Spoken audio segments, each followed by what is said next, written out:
esperar que yo os cante las bellas palabras de vida. Os lo voy a predicar. Si alguien espera que lo cante, será defraudado.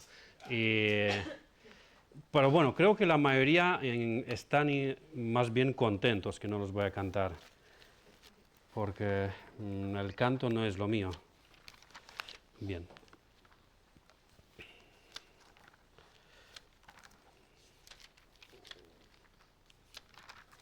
Os invito, por favor, que busquéis en vuestras Biblias, en Marcos, el Evangelio de nuestro Señor Jesucristo, según Marcos, capítulo 14. Hoy estaremos con la segunda parte. Maffer, ¿me ayudas, por favor, con la pantalla? Gracias. Estaremos con la segunda parte del mensaje, Sabiduría diabólica y sencillez divina. Lo inicié el domingo anterior y hoy no lo voy a terminar. Pero tomaremos una pausa para la tercera parte porque ya el siguiente domingo pues seguirá el pastor con el capítulo 5 de Efesios. Bien. Hoy seguiremos observando este pasaje bíblico que cuanto más lo estoy profundizando, más me fascina y me bendice. Y esta bendición que el Señor me dio al estudiar su palabra, os la quiero comunicar para que todos vosotros seáis bendecidos. No por creerme yo un erudito que enseña a los mortales. Sigo siendo Costel, el albañil, que os transmite lo que ha aprendido en la palabra de Dios. Sigo siendo vuestro hermano en la fe, con las mismas debilidades, con las mismas flaquezas y pasiones que vosotros. Pero sí le pido a Dios que me ayude para poder transmitir esta bendición sin ningún estorbo y que nada de mi personalidad o estilo sea de freno o de tropiezo para este fin, es decir, transmitir las bendiciones que el Señor me ha dado a través de este pasaje. Así que vamos ya a leer, a dar lectura a los versículos de 1 al 11 del capítulo 14 de Marcos. 2 días después, ¿tenéis todos el pasaje? Lo tenéis, ¿no? Ok. Bien. 2 días después era la Pascua y la fiesta de los panes sin levadura. Y buscaban los principales sacerdotes y los escribas cómo prenderle por engaño y matarle. Y decían, no durante la fiesta para que no se haga alboroto del pueblo. Pero estando él en Betania, en casa de Simón el leproso, y sentado a la mesa, vino una mujer con un vaso de alabastro de perfume de nardo puro, de mucho precio, y quebrando el vaso de alabastro, se lo derramó sobre su cabeza. Y hubo algunos que se enojaron dentro de sí y dijeron, ¿para qué se ha hecho este desperdicio de perfume? Porque podía haberse vendido por más de 300 denarios y haberse dado a los pobres. Y murmuraban contra ella. Pero Jesús dijo, dejadla. ¿Por qué la molestáis? Buena obra me ha hecho. Siempre tendréis a los pobres con vosotros, y cuando queráis les podréis hacer bien, pero a mí no siempre me tendréis. Esta ha hecho lo que podía, porque se ha anticipado a ungir mi cuerpo para la sepultura.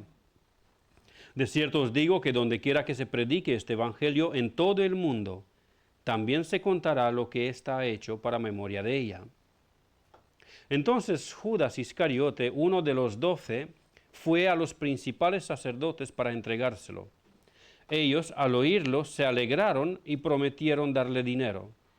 Y Judas buscaba oportunidad para entregarle. Amén. El domingo anterior me limité a observar la fecha del evento relatado y la actitud y acción de los líderes religiosos para con el Señor Jesucristo. He usado en singular la fecha, aunque nuestro texto que hemos leído se refiere a 2 fechas. El pasaje del versículo, lo que está englobado desde el versículo 3 al versículo 9, no ha ocurrido en el mismo día con lo que está relatado en el versículo 1 y 2 y el versículo 10 y 11. Marcos tiene un estilo peculiar en su redacción en algunos momentos. No siempre, pero en algunos momentos tiene un estilo peculiar que se le llaman el estilo del sándwich. O sea, agarra una situación, un evento, lo empieza a redactar, lo empieza a escribir, hace una pausa y mete en medio otro evento con cual o contra... ¿cuál es la palabra? Pone en comparación un evento con otro, o ese evento que añade refuerza el primer evento que él trae. Pero no necesariamente han ocurrido en el mismo tiempo, en el mismo lugar, y puede haber mucha diferencia entre uno y el otro. Quedaros por favor con esto. El versículo 1 y 2 y los versículos 10 y 11 ocurrieron el martes por la tarde, pero los versículos de 3 al 9 ocurrieron en otro momento. En el siguiente mensaje, primero Dios, os lo voy a explicar con más detalles y con evidencias, para que no penséis que me lo estoy inventando. Bien, ahora, con respecto a esta fecha en cual se hizo el complot contra Jesús, quiero recordaros que lo más probable, y en coherencia con todos los comentaristas que he podido consultar, el complot de esos líderes religiosos, el Sanedrín, ocurrió el martes por la tarde, en las últimas horas de 12 de Nisan, según el calendario judío, justo 2 días antes de la Pascua, como leemos en versículo 1. 2 días después era la Pascua y la fiesta de los panes sin levadura. La fiesta de la Pascua era un día, seguido de la fiesta de los panes sin levadura, que duraba 7 días.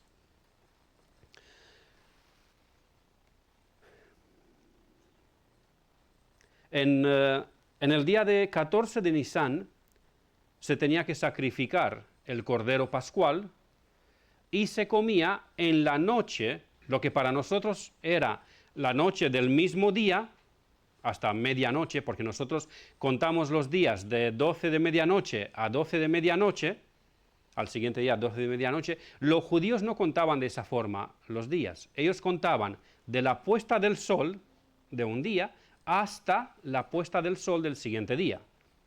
Por ejemplo, hoy para nosotros lo que es las 6 de la tarde, que todavía faltan ya 6 horas para que acabe el día domingo, para ellos a las 6 de la tarde ya ha empezado el día lunes. ¿Okay? ¿Lo entendéis, no? Bien, ok. Según contamos nosotros los días, ahora volviendo a nuestro momento, a este momento de la Pascua. Según contamos nosotros los días, cuando el Señor cenó con sus discípulos, seguiría siendo jueves hasta las 12 de medianoche, pero no para los judíos, que contaban el día desde la puesta del sol hasta la siguiente puesta del sol, como os he explicado. Ahora, quizá algunos se preguntan, bueno, ¿y para qué nos sirven estas aclaraciones? ¿Para qué nos interesa cómo contaban los judíos los días hace 2000 años? ¿Qué tiene que ver con nosotros? Lo vais a entender enseguida. Quiero que volvamos a hacer ese esfuerzo y volved en vuestra imaginación al momento del martes por la tarde, cuando el Señor Jesucristo ha terminado los mensajes que Él tuvo, dijo las parábolas que dijo sobre el fin del mundo, las parábolas en contra de los fariseos, escribas y los principales sacerdotes. Les habló a los discípulos de la destrucción del templo y de la segunda venida, y cuando ya había dicho todo esto, faltaban 2 días para la Pascua, era el martes por la tarde. Todavía no había empezado para ellos el día miércoles. Y por eso vamos al texto paralelo a Mateo 26, 2. Mateo 26, versículo 2 dice lo siguiente. El mismo Señor Jesucristo les recuerda a los discípulos. Marcos solamente lo relata él, pero Mateo pone también las palabras que el Señor Jesucristo dijo. Y el Señor les dice así: sabéis que dentro de 2 días se celebra la Pascua, y el Hijo del Hombre será entregado para ser crucificado. Cuando Jesús les recordó a sus discípulos que dentro de 2 días se celebra la Pascua, no usó una expresión que quería decir, en un par de días se celebra la Pascua, refiriéndose con esto a un periodo corto pero indefinido. ¿Sabéis cómo suele ocurrir cuando, por ejemplo, cuando llevas el coche al mecánico y te dice, en un par de días tu coche estará listo?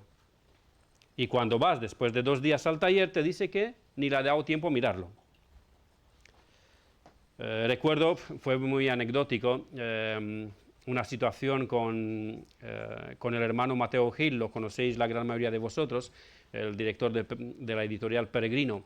Él es inglés y cuando estaba recién llegado a España como misionero, como pastor, un día pues se le estropeó el coche y llevó el coche al taller. Con el poco español que él sabía en ese momento, pues él entendió que el mecánico le ha dicho cuando él preguntó, ¿en cuánto tiempo estará mi coche? El mecánico le dijo, pues, hoy no, mañana. Y el día siguiente Mateo se fue al taller para recoger su coche. Y dice, aquí estoy, con su acento peculiar inglés, no soy capaz de reproducirlo, ni lo voy a intentar. Dice, aquí estoy para recoger el coche. Dice, si yo no te he dicho que vengas. ¿Cómo que no? Tú me dijiste que mañana mi coche estará listo. No, te he dicho, hoy no, mañana. O sea, a saber cuándo, un término indefinido, ¿no? Vale, el Señor Jesucristo no le dijo de esa forma a los discípulos, en 2 días se celebrará la Pascua, sino que se refería claramente a 2 días calendarísticos. También recuerdo con mucha alegría, mucho gozo, cuando mi esposa me decía, éramos novios, amor, no más tantito y hablamos por teléfono. Sí, eso no más tantito o ahorita era un término indefinido. Podía ser 30 segundos o podían ser 10 horas. No en ese sentido habló el Señor Jesucristo con los discípulos. También me pasó una vez que le dije a una persona que en 2 horas pasaría yo o en un par de horas pasaría yo a recogerlo con el coche. Y me preguntó, ¿en cuánto tiempo? Pues ya te dije, en un par de horas. Sí, pero ¿cuánto? ¿Un par de horas? ¿Pero cuánto? Digo, ¿cómo que cuánto? ¿Un par de horas? Pues un par siempre son 2. No, dice, para nosotros un par de horas es un término indefinido. Ahí, pues, en un tiempo relativo. Bueno, pues yo siempre he sabido que un par no es algo indefinido, sino algo que entran 2 elementos, nada más. Pero bueno, venga, dejamos ya las anécdotas y volvemos a nuestro texto. El Señor Jesucristo, cuando le dice a los discípulos, en 2 días se celebra la Pascua, se refería literalmente y concretamente a 2 días calendarísticos. ¿Vale? Bien. ¿Cuáles serán esos 2 días? Pues siendo martes 12 de Nisan, lo más probable por la tarde, Jesús les dijo que dentro de 2 días, es decir, el 14 de Nisan, jueves por la tarde, se sacrificaba el Cordero Pascual. Y para ese momento, me habéis quitado el mando, hermanos. Ay, gracias. Y en ese momento, después de 2 días, cuando se celebraba la Pascua, el Hijo del Hombre será entregado para ser crucificado. Se entiende que se debería cumplir al más mínimo detalle la profecía dada por medio de la tipología de esta fiesta pascual. Y así como el Cordero Pascual tenía que ser sacrificado el 14 de Nisan por la tarde, o entre las 2 tardes, para ser más exacto, y citar Éxodo 12, versículo 6, también el Hijo del Hombre, el Cordero de Dios que quita el pecado del mundo, había de ser sacrificado en el mismo momento, es decir, el 14 de Nisan, el jueves por la tarde. Sabemos con exactitud que Jesús murió sobre las 3 de la tarde, es decir, entre las 2 tardes, y así dejamos definitivo que al menos el periodo del día se cumplió tal cual como con el Cordero Pascual. ¿Dónde lo vemos esto? Por ejemplo, en Mateo 26, versículos 46 al 50. Mateo 26, versículos 46 al 50. Dice así: cerca de la hora novena, es decir, las 3 de la tarde, lo que es en negro es añadido mío, por eso está en negro y no en rojo. Suelo poner, bueno, acostumbro siempre poner en rojo lo que es el texto original bíblico, como lo tenemos nosotros en la traducción Reina Valera. Cerca de la hora novena, es decir, las 3 de la tarde, Jesús clamó a gran voz, diciendo, Mateo 26, ¿no? No, es 27. 27, perdón.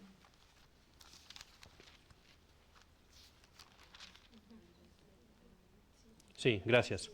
Mateo 27, perdón el error. Como yo lo leo en el material que lo tengo redactado, pues no me percaté del error. Mateo 27, pero sí, los versículos están bien. Cerca de la hora novena, dice, Jesús clamó a gran voz diciendo, Elí, Elí, lama sabactani. Esto es, Dios mío, ¿por qué me has desamparado? Algunos de los que estaban ahí decían al oírle, a Elías llama este. Y al instante, corriendo uno de ellos, tomó una esponja y la empapó en vinagre y poniéndola en una caña le dio a beber. Pero los otros decían, deja, veamos si viene Elías a librarle. Mas Jesús, habiendo otra vez clamando a gran voz, entregó el Espíritu. ¿A qué hora entregó Jesús el Espíritu? Aproximadamente cerca de la hora novena, como contaban los judíos las horas. Desde las 6 de la mañana, para ellos era la primera hora, contando desde las 6 de hora en hora, llegamos más o menos a las 3 de la tarde. Como dice, cerca de la hora novena, pues pudieron ser varios minutos antes o después. No tenían relojes tan buenos como los que tenemos nosotros hoy día. Entonces, por lo menos el momento del día, que era entre las 2 tardes, como dice Éxodo 12:6, se cumple. En mi opinión, también con respecto a la fecha o el día cuando se tenía que cumplir la profecía dada por medio de la tipología del Cordero Pascual, se cumplió tal cual, aunque no puedo afirmarlo rotundamente. ¿Y por qué? Muchos hermanos, comentaristas y estudiosos serios de la palabra defienden que la crucifixión de nuestro Señor Jesucristo ocurrió el día viernes, el 15 de Nisan, no el jueves 14 de Nisan, como lo creo yo. Y esos hermanos tienen argumentos que parecen sólidos, y daré unos cuantos. Daré 3 ejemplos, 3 argumentos. Ahora, sé que este mensaje es bastante más técnico que el anterior. Os pido un poco de esfuerzo para que sigáis, por favor, la línea de pensamiento, porque si lo conseguís seguir, vais a salir ganando. El primer argumento que dicen los hermanos, que tienen los hermanos, que la crucifixión fue el día viernes, 15 de Nisan y no 14, como lo digo yo. El primero es, la tipología del cordero sacrificado a que yo hice referencia no tenía que ver necesariamente con el cordero pascual, sino con el cordero que se ofrecía en sacrificio diario. El segundo argumento. Jesús celebró la Pascua con sus discípulos el 15 de Nisan, las primeras horas del 15 de Nisan, es decir, la noche de jueves a viernes, que era el momento cuando se celebraba la Pascua, y pasada la medianoche, fue cuando se fue a Getsemaní, le apresaron, y luego, pues sobre la hora tercera, es decir, a las 9 de la mañana, le crucificaron.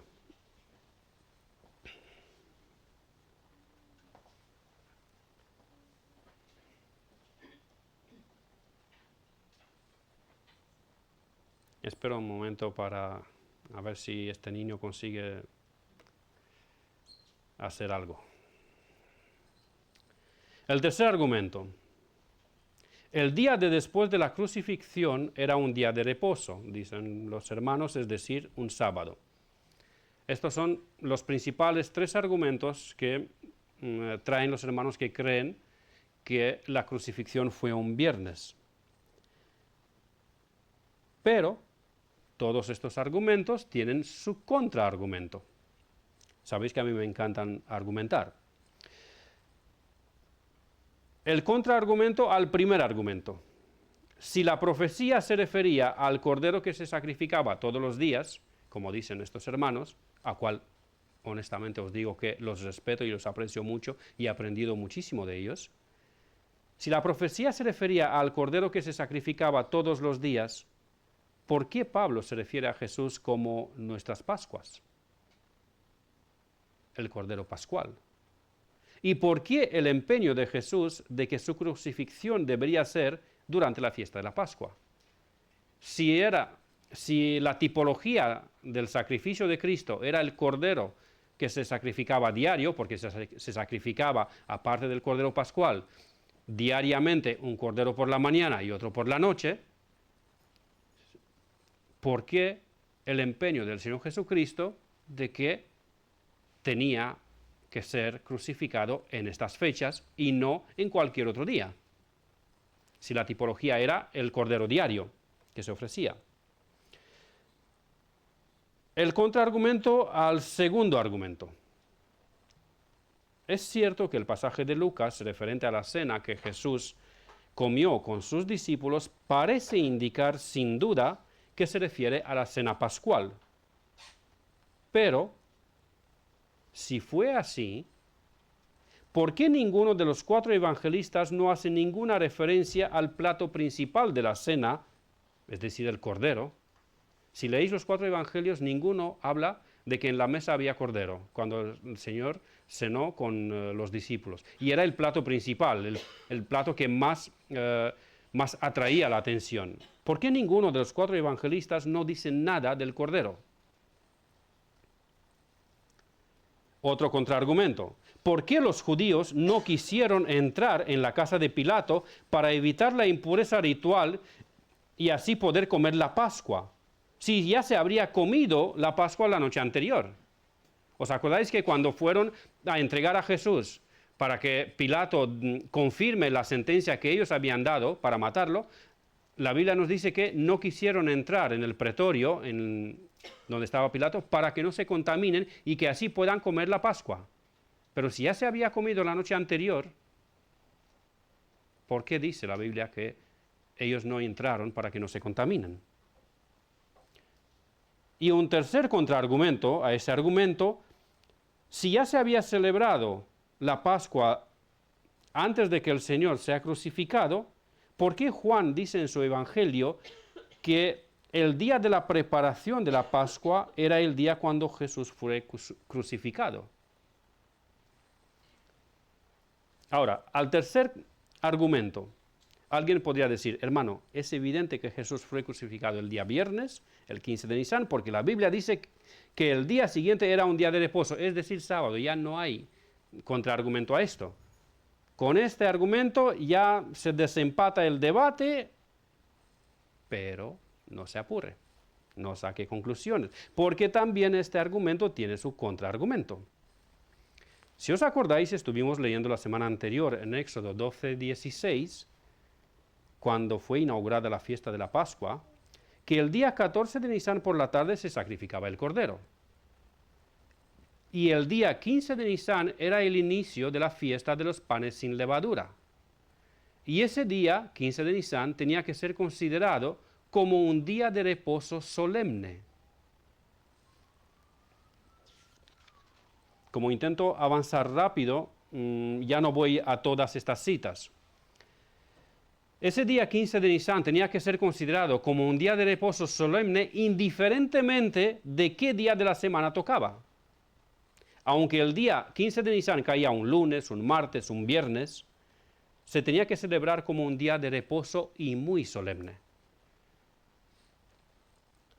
Si los judíos se preocuparon de que no permanezcan los cuerpos de los crucificados en la cruz durante un día de reposo habitual, como alegan los hermanos que creen que fue la crucifixión un viernes, si los judíos eran tan preocupados que se acercaron a Pilato y le dijeron: quiebrale las piernas para que mueran más rápido, para que la agonía sea más corta, mueran más rápido, y así no se queden los cuerpos en la cruz durante el día de reposo.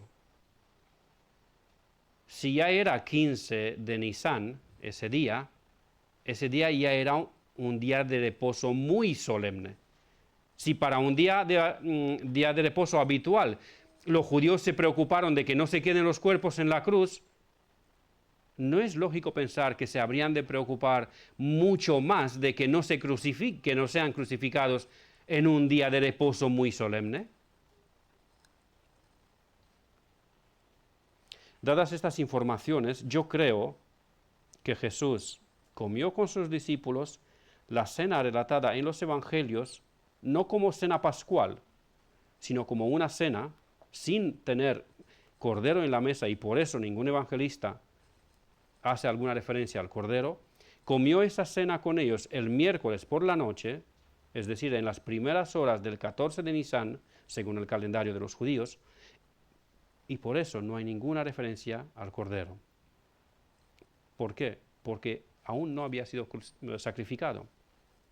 Cristo fue crucificado el día jueves, el 14 de Nisan, por la tarde, cumpliendo así perfectamente la tipología profética del Cordero Pascual, siendo Él nuestras Pascuas. Los judíos no entraron en casa de Pilato y se guardaron puros ceremonialmente, y así pudieron comer la Pascua con la conciencia tranquila y además grandemente felices que por fin han acabado con Cristo y ya estaba en la tumba. Le habían pedido a Pilato que quebrara las piernas de los condenados para que no se queden agonizando en la cruz durante el día de reposo solemne que estaba a punto de iniciar, y exactamente así lo dice Juan en su Evangelio, cuando relata esa petición, que ese día era un día solemne, es decir, el 15 de Nisan, el primer día de los panes sin levadura. Y a ese día de reposo solemne le siguió un día de reposo habitual, es decir, el sábado. Y de esta forma también se cumplió la profecía de nuestro Señor Jesucristo de que había de estar en la tumba 3 días y 3 noches. 3 días, parte del día de jueves, el día viernes y el día sábado. Y las noches, el jueves por la noche, el viernes por la noche y parte del sábado por la noche, hacia el domingo de madrugada, cuando el Señor resucitó. Esto es lo que yo estoy más inclinado a creer, pero los argumentos presentados, por los argumentos presentados, pero no entraría en ningún debate a muerte con alguien que cree que el Señor fue crucificado el día viernes y no el jueves. Por el día en cual fue crucificado el Señor, o si fue el jueves o el viernes, no voy a debatir porque no es una enseñanza cardinal, una enseñanza principal de nuestra fe. He afirmado que estoy más inclinado a creer. De hecho, ni yo estoy plenamente convencido de esto. Estoy más inclinado a creer. Y para mi alivio, Luis Cano, el pastor de la Iglesia Cristiana Evangélica de Ciudad Real, a quien aprecio muchísimo, y vosotros lo conocéis, creo que ya casi todos, estuvo con nosotros la semana pasada y también el verano anterior, me confesó que él y también su esposa no tienen claro si la crucifixión fue el jueves o el viernes. Y si Luis no lo sabe con exactitud, yo mucho menos. Pero estoy inclinado a creer de que fue el jueves. Y ahí es cuando alguno se preguntará, hermano, si no tienes claro en qué día cenó Jesús con sus discípulos y en qué día fue crucificado, ¿por qué nos has mareado tanto tiempo con esto? ¿A qué vino todo esto? Pues bueno, os voy a contestar la pregunta, porque me gusta que vuestras preguntas son incisivas, son ahí bien picantes. Os he dicho todo esto para despertar en vosotros el interés en leer y estudiar la Biblia con mucha atención a cada detalle. Porque si no, cualquiera que viene y os cita 2 versículos mal interpretados o fuera de contexto, os lo creéis y fácilmente seréis engañados. Yo, y estoy seguro que el pastor también, no deseamos que vosotros traguéis todo lo que nosotros os decimos sin consultarlo con la palabra. Y deseamos que así hagáis también con todos los mensajes y meditaciones que escucháis en YouTube, en Facebook o en otros medios. Hermanos, queremos que tengáis la capacidad de discernir la enseñanza que oís y combatirla o defenderla según sea necesario. Decía el hermano Josué hace poco tiempo que si nosotros nos acostumbramos y somos capaces de discernir la verdad bíblica en enseñanzas y doctrinas que son secundarias, sabremos hacerlo también con las doctrinas esenciales. Pero si no podemos hacerlo con las secundarias, ¿cómo podremos distinguir las doctrinas principales de nuestra fe? Tenemos que entrenar nuestra mente en discernir tanto las enseñanzas secundarias como las enseñanzas principales. Y el ejercicio de discernir, de entender en las doctrinas secundarias, las enseñanzas secundarias, nos ayudará en este ejercicio de poder entender y poder discernir mucho más fácil cuando se trata de enseñanzas principales y definitivas para nuestra fe. Volviendo a nuestro texto, volvemos a Marcos 14:1. Los líderes religiosos, Marcos 14:1, 2 días después de la Pascua, ¿veis que avanzo muy rápido, verdad? 2 días después era la Pascua y la fiesta de los panes sin levadura, y buscaban los principales sacerdotes y los escribas cómo prenderle por engaño y matarle.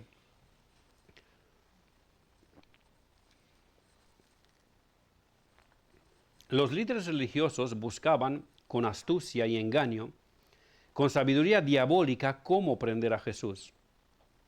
No querían hacerlo durante la fiesta de la Pascua, seguida de la fiesta de los panes sin levadura, inmediatamente, como hemos leído, porque en estas fiestas se acumulaba muchísima gente en Jerusalén.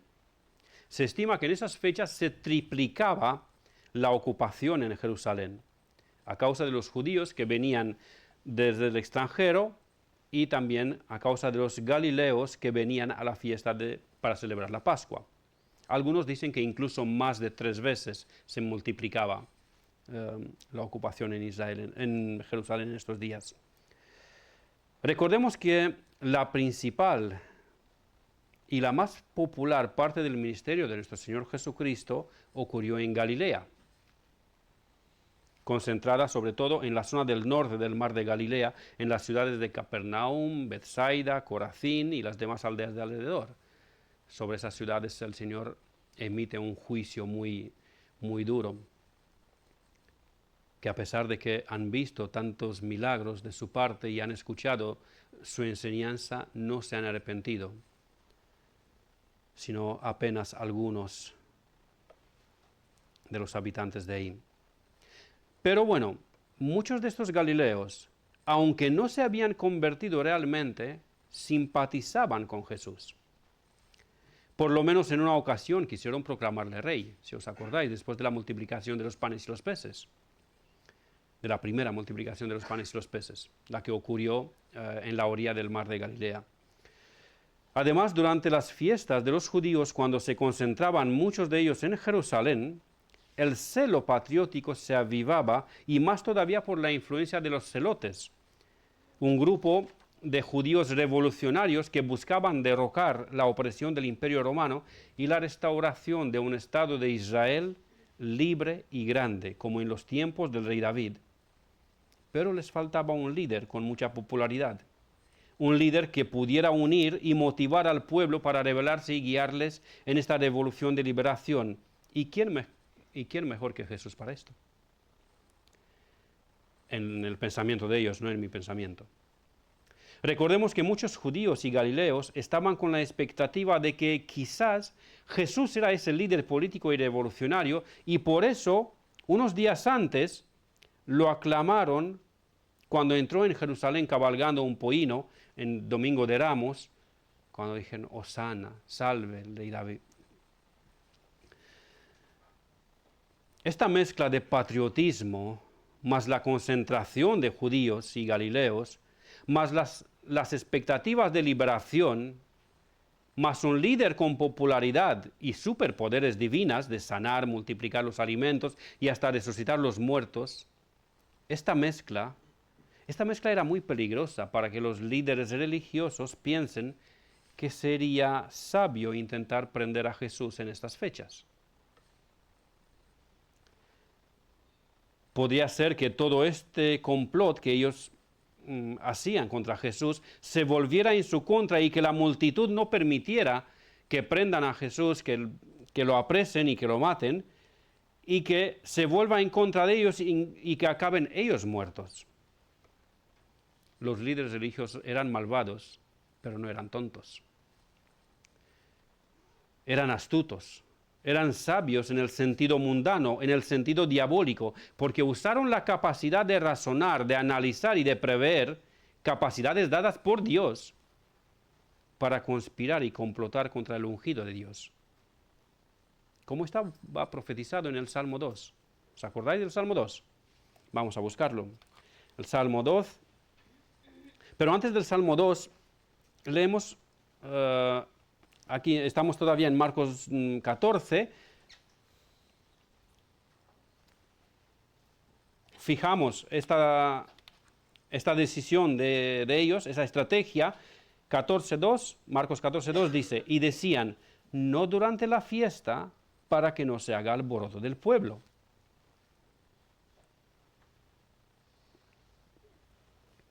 En otras ocasiones anteriores, esperemos todavía un poquito con el Salmo 2, en otras ocasiones anteriores los judíos, perdón, tenía que haber pasado la diapositiva.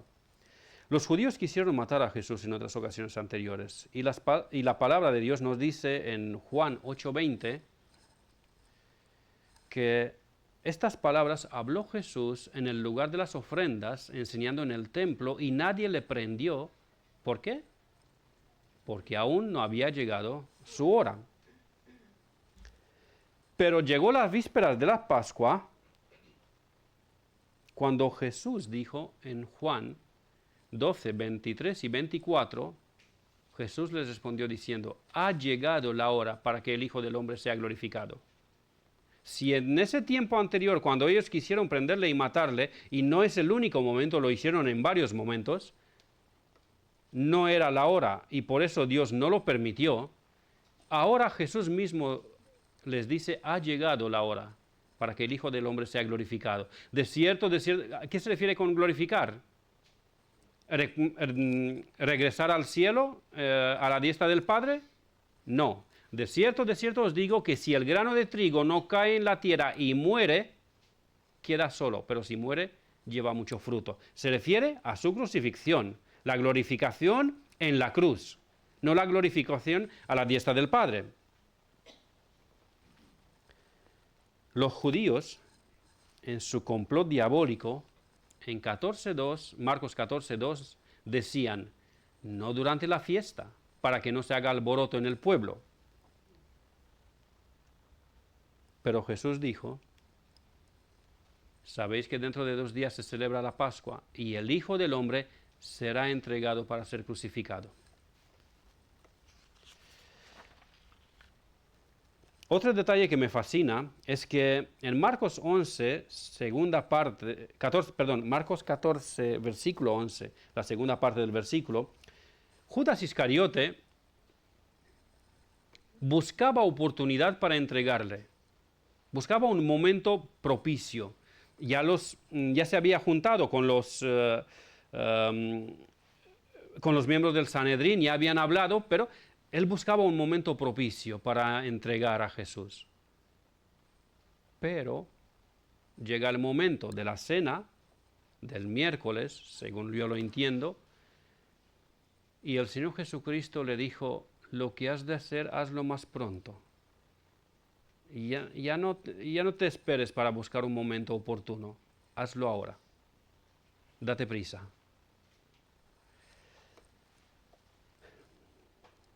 Los judíos no querían prender a Jesús y matarlo durante la fiesta, pero Jesús dijo que tenía que ser durante la fiesta. Y así fue.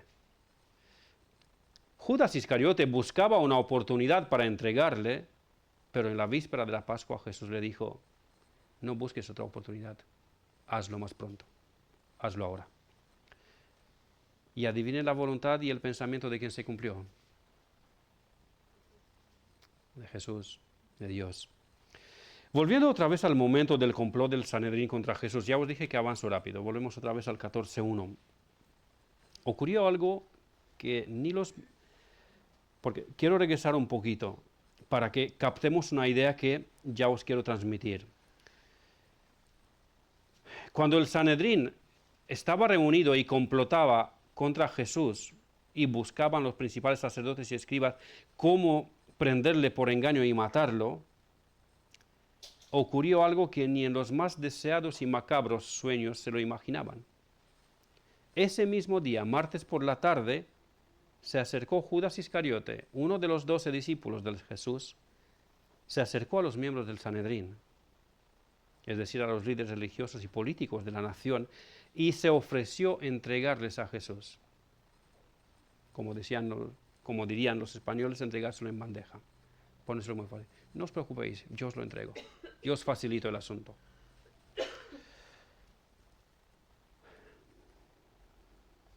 Posiblemente, cuando los miembros del Sanedrín recibieron esa sorpresa, posiblemente se dijeron entre ellos, eso tiene que ser una señal del cielo. En la providencia de Dios, Él nos ha traído a alguien que nos entregue al hereje, al fanático, al loco que nos está quitando toda la popularidad, al que nos lleva a la contraria, al que nos humilla delante de la gente. Eso tiene que venir de Dios. Nosotros buscábamos cómo prenderle con engaño y viene uno de los suyos y se ofrece. A ver, ¿qué me dais? Yo os lo entrego. ¿Qué os parece?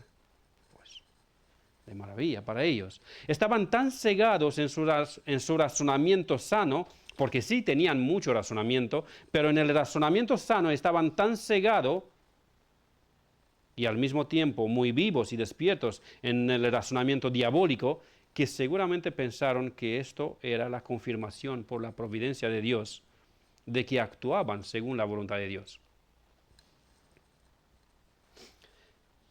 Es en ese momento cuando más brilla una de las enseñanzas que a muchos cristianos les quiebra la cabeza. Es decir, la soberanía y la providencia de Dios, por un lado, y la responsabilidad del hombre, por otro lado. En un sentido, esos líderes religiosos y Judas, el traidor, cumplían lo que estaba profetizado en las Escrituras, y no solamente que estaba profetizado en las Escrituras, sino que había sido decretado por el consejo divino desde antes de la fundación del mundo. Pero esto de ninguna manera significaba que Dios se complacía en ese complot y en la maldad de los que actuaban para cumplir todo que estaba escrito y decretado, y tampoco que Judas y el Sanedrín estaban libres de responsabilidad. Espero que captéis la idea. Lo voy a repetir de nuevo. El hecho de que Jesús tenía que morir crucificado por nuestros pecados ya había sido decretado desde antes de la fundación del mundo.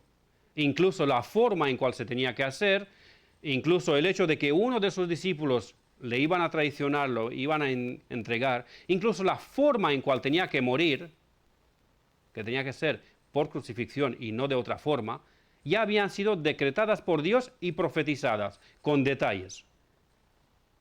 Pero, al mismo tiempo, el Sanedrín, Judas y todos los que gritaron, crucifícale, crucifícale, y Pilato y todos los demás, los soldados, todos actuaron libremente, sin ser forzados por Dios. No actuaron como robots, como obligados por Dios. No es que ellos dijeron, no, nosotros no queremos tocarle, no, pero Dios nos ha obligado a hacerlo. No, de ninguna manera. Ellos actuaron en su maldad e hicieron lo que quisieron, pero haciendo lo que quisieron, cumplieron la voluntad de Dios.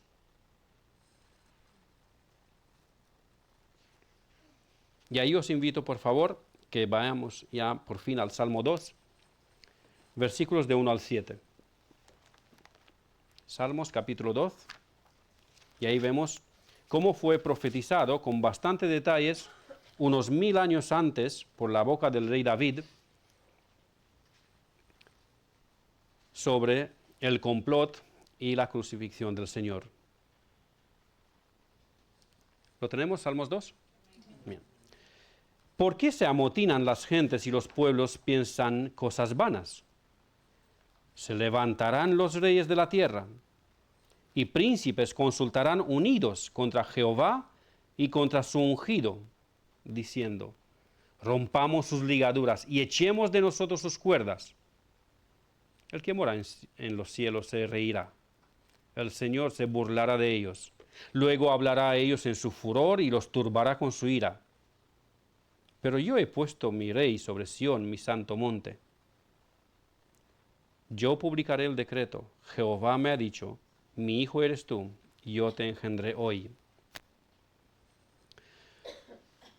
Si para algunos de vosotros no queda claro a qué se refiere este salmo, si tenéis alguna duda, vamos a ir al siguiente pasaje, Hechos capítulo 4, versículos del 24 al 28, y a ver cómo han interpretado los apóstoles del Señor este salmo. Hechos capítulo 4, versículos del 24 al 28.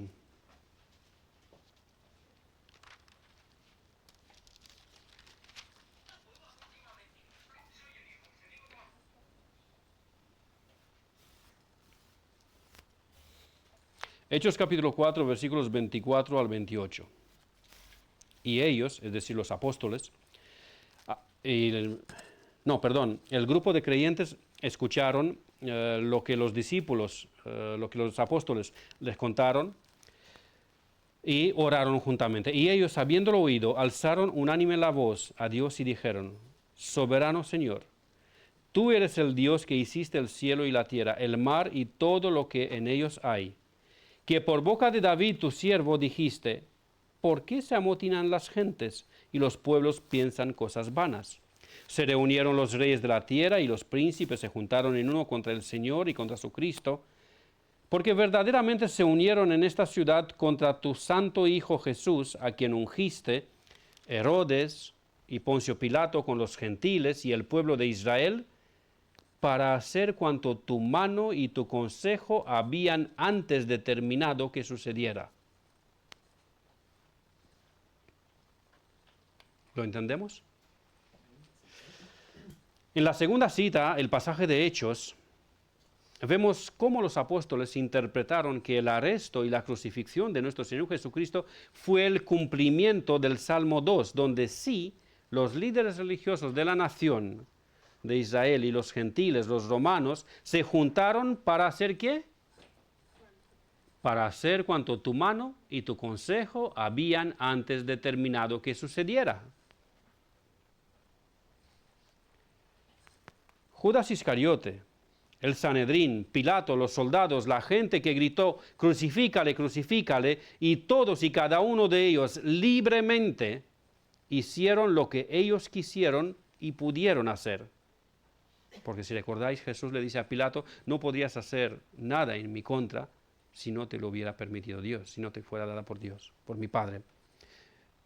Todos estos hicieron lo que quisieron y lo que pudieron. Y por eso son totalmente responsables ante Dios de sus pecados. Pero la Biblia también dice que lo que ellos hicieron libre y responsablemente fue lo que tu mano y tu consejo habían antes determinado que sucediera. No pudieron salirse de la voluntad de Dios. Aunque complotaron contra Dios y contra su ungido, no pudieron salirse de la voluntad de Dios. Y esto es algo que a muchos creyentes les ha quebrado la cabeza. ¿Cuál es la verdad? ¿Dios es soberano y decreta todo lo que ha de suceder y lo controla en su providencia para que así suceda? ¿O el hombre actúa libre y responsable? La respuesta a esta pregunta es sí. Has contestado bien, Fabián. Sí. No es una u otra, son las dos cosas. Y alguno dirá, hermano, lo que acabas de decir es absurdo. No puede ser que las dos cosas son verdad al mismo tiempo y en totalidad, porque son afirmaciones que se contradicen una en la otra. salvo que se trata de porcentajes de las dos afirmaciones que llegan a formar un todo. Por ejemplo, podría ser que Dios es soberano y controla la mitad de las cosas y el hombre es responsable de la otra mitad. O que Dios es soberano, Dios es soberano y controla 3/4 de las cosas y el hombre es responsable de 1/4. Otros han llegado a decir que Dios es soberano y controla solamente las cosas buenas que suceden y el hombre es responsable del resto. Ahora, si fuera así, entonces Dios no controla casi nada, porque muy pocas cosas buenas que no sean manchadas o afectadas por el pecado ocurren en el mundo. En este caso, el soberano ya no sería Dios, sino sería el hombre. El asunto es que la Biblia afirma que Dios es soberano y controla todo, hasta el más mínimo detalle, que Él controla el universo y la naturaleza en su curso natural, así como en las grandes calamidades. Controla cada ser vivo hasta tal punto que no cae ni un pajarillo de los más pequeños sin el Padre. Con respecto a los humanos, hasta nuestros cabellos son contados. Y también es Él quien controla la historia y pone y quita reyes. Los ángeles santos obedecen perfectamente la voluntad de Dios. Y hasta el mismo Satanás y los ángeles caídos se someten a Él y hacen su voluntad en el sentido de que pueden tentar y hacer daño, pero solo hasta donde les permite la soberanía de Dios. Por eso Juan Calvino dijo, aclaro quién citó, que el pastor dio esta cita, pero no dijo quién fue. Juan Calvino dijo que Satanás es el Satanás de Dios. Satanás no se creó a sí mismo, Satanás no es independiente. Satanás no puede salirse de la voluntad de Dios, no puede salirse con la suya, no puede hacer lo que le da la gana, sino solamente lo que Dios le permite. La evidencia la tenemos en el libro de Job, cuando solamente puede tocar a Job y a su familia y a sus bienes, solamente en lo que Dios le permite. Y también en los evangelios, cuando los demonios le piden permiso al Señor Jesucristo que entren en los cerdos. Si por favor, no nos mandes al abismo, permítanos entrar en los cerdos. Y el Señor les dice, id. No pudieron entrar en los cerdos hasta que Jesús les dijo, id. Dios es completa, total y absolutamente soberano, y el hombre es responsable de cada acto, pensamiento, sentimiento, cumplido en acto o solo en forma de deseo. El ser humano es totalmente responsable ante Dios por todo lo que tenía que hacer, pensar y sentir y no lo hizo, y también por todo lo que hizo y no debería hacer. Pecados de comisión, pecados de omisión. El hombre es responsable 100% delante de Dios por todo lo que hace, piensa, desea, habla o todo lo que entra en la acción, pensamientos, sentimientos, es responsable total ante Dios. Aún así, Dios es soberano 100% y controla todo el universo hasta el más mínimo detalle con su providencia. Esto es lo que la palabra de Dios enseña desde Génesis hasta Apocalipsis. Dirá algún hermano, eso yo no lo entiendo, es ilógico, así que no lo puedo creer. Bueno, te entiendo. Si eso es tu pensamiento, te entiendo. Yo tampoco lo entendí muchos años. Y dije lo mismo que tú, es ilógico, eso no lo puedo entender, y por eso no lo puedo creer. Si sigues usando este orden, jamás lo vas a entender y te seguirá pareciendo ilógico. El orden correcto con las cosas de Dios no es este, sino el siguiente. Primero es someterme y creer lo que la Biblia dice, aunque no lo entienda y aunque me parezca ilógico. Es someterme a lo que Dios dice y creerlo. Y después, cuando el Señor lo decidirá en cada caso, entenderé en parte, en menor o mayor grado. Primero es creer, obedecer, someterme y creer. Segundo, entender lo que Dios me permitirá entender. Y así, hermanos, nos daremos cuenta de que la fe no es ilógica, pero que sí en algunas situaciones supera la lógica. Es por encima de nuestra capacidad de entender y razonar en algunas situaciones. Primero es someternos y creer, y luego entender. Pero hermano, a ver, ¿cómo entiendes tú que Dios es soberano 100% en todas las cosas y el hombre es responsable 100%? Pues sí, lo entiendo. No lo entendí hasta que no lo creí, no lo entendí. Cuando ya lo he creído, lo he entendido. No, pero es que se contradice. No, no se contradice. Nuestra lógica, afectada por el pecado, nos impide entender y aceptar lo que Dios nos revela en su palabra. Pero en el momento que nos sometemos a lo que Dios nos revela en su palabra, ya es fácil entenderlo. Pero primero hay que someterse y creer. Y una vez sometido y creer, lo entenderemos, en mayor o menor parte, dependiendo de cómo el Señor quiera.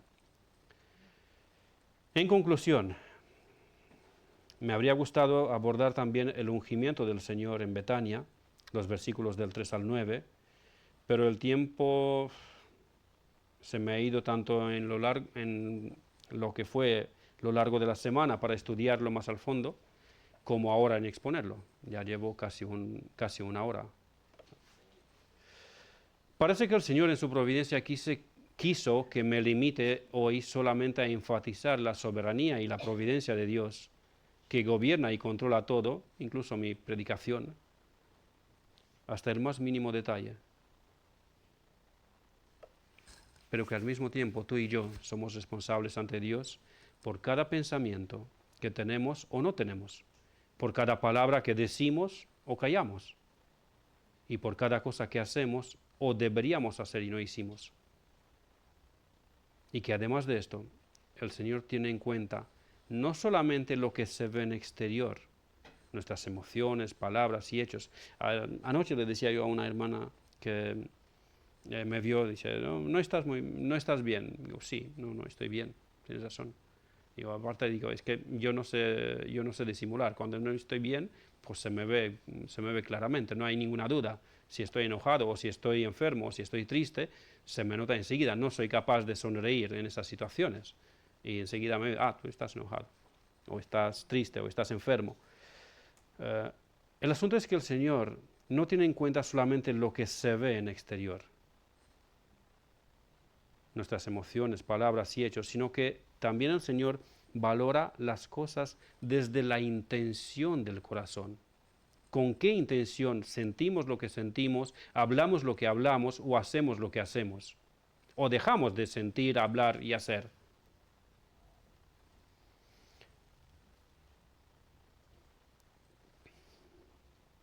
Hermanos, mi deseo para vosotros hoy, mi oración para vosotros y para mí es que con un corazón sincero y libre de conspiraciones imaginarias que puedan pasar por nuestra mente,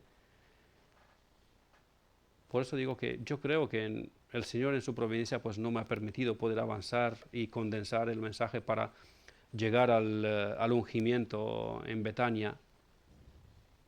Yo creo que el Señor quiere que con un corazón sincero y libre de conspiraciones, y sí digo libre de conspiraciones imaginarias, no a que yo me estoy imaginando cosas, sino en base a algunas preguntas que se hicieron el sábado pasado, como muy bien decía el pastor, se hicieron con bastante veneno, con bastante mala intención. Eso de mala intención lo digo yo, no lo dijo el pastor solo dijo de veneno. Las preguntas que se hicieron, sobre todo al principio de la conferencia, en los tiempos primeros del sábado anterior, se notaba que tenían mucha agresividad. Tenían la intención de poner en ridículo a los conferenciantes. Yo creo que tenéis que libraros de esas conspiraciones imaginarias que puedan pasar por vuestra mente. No me refiero a todos, me refiero a algunos. No sé quién ha puesto las preguntas y mejor que no lo sepa. Os animo, os invito a que nos acerquemos a la asamblea extraordinaria que celebraremos en unos momentos con conciencia limpia de pecado y de toda duda. Que nos acerquemos en responsabilidad ante Dios y ante su iglesia local, y que hagamos uso de nuestro derecho y nuestra responsabilidad como miembros activos de esta iglesia. Y de esa forma ejercemos nuestro derecho a voz y voto como miembros de esta iglesia. De la misma manera nos ayude Dios a actuar en cada momento de esta semana, no solamente en la asamblea. Esta semana que el Señor quizá nos pone por delante, la hemos iniciado, no sabremos hasta dónde llegaremos. Y también el resto de nuestra vida, mientras el Señor nos permite estar en vida. ¿Cuál es la actitud correcta? Hemos aprendido que Dios es soberano 100%, o hemos recordado que Dios es soberano 100% y nosotros somos responsables de cada acto que hacemos. ¿Cuál es la actitud correcta? Descansar en el hecho de que Dios es soberano y controla todo por medio de su providencia, y actuando nosotros en cada situación con responsabilidad, sabiendo que somos responsables de todas las cosas que hacemos. Que lo hagamos con responsabilidad y temor de Dios. Pero no quisiera solamente dirigirme a los miembros de la iglesia, porque hay también presentes amigos que a lo mejor visitan solo ocasionalmente nuestra iglesia o lo visitan habitualmente, pero todavía no han entregado su vida a los pies de Cristo. Querido amigo, querido visitante, te quiero recordar que Cristo murió en la cruz por pecadores como tú y como yo. Soberanamente, Él entregó su vida voluntariamente por pecadores como tú y como yo.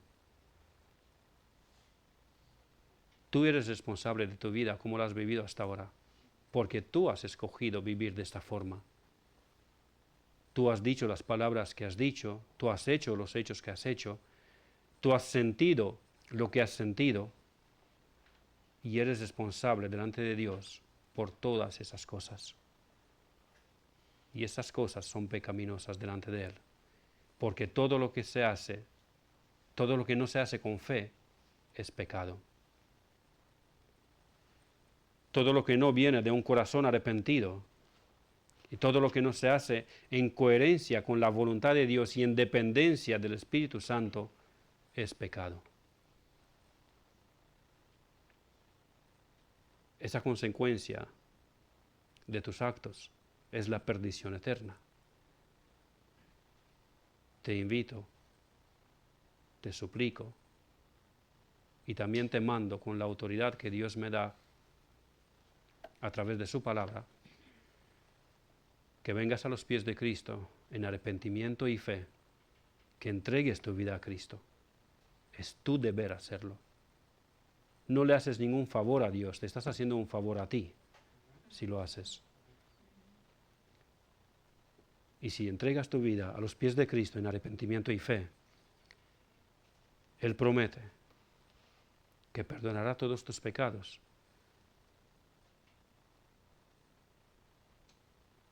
que te hará un hijo suyo, coheredero con Él de la eternidad y de todas las bendiciones eternas. También te promete que te va a injertar en un grupo que se llama iglesia, en la familia de la fe, donde vas a tener hermanos y hermanas que te ayuden a corregir tus errores, que te ayuden a santificarte, que te ayuden a conocer a ese Dios maravilloso. ¿Por qué vas a desperdiciar tu vida aprendiendo de los artistas, de los futbolistas, de los políticos, de otras cosas, cuando puedes conocer a Dios? Acércate a Cristo en arrepentimiento y fe. Confiesa tus pecados con dolor de corazón y Él perdonará tus pecados. Que así nos ayude Dios. Amén. Pastor.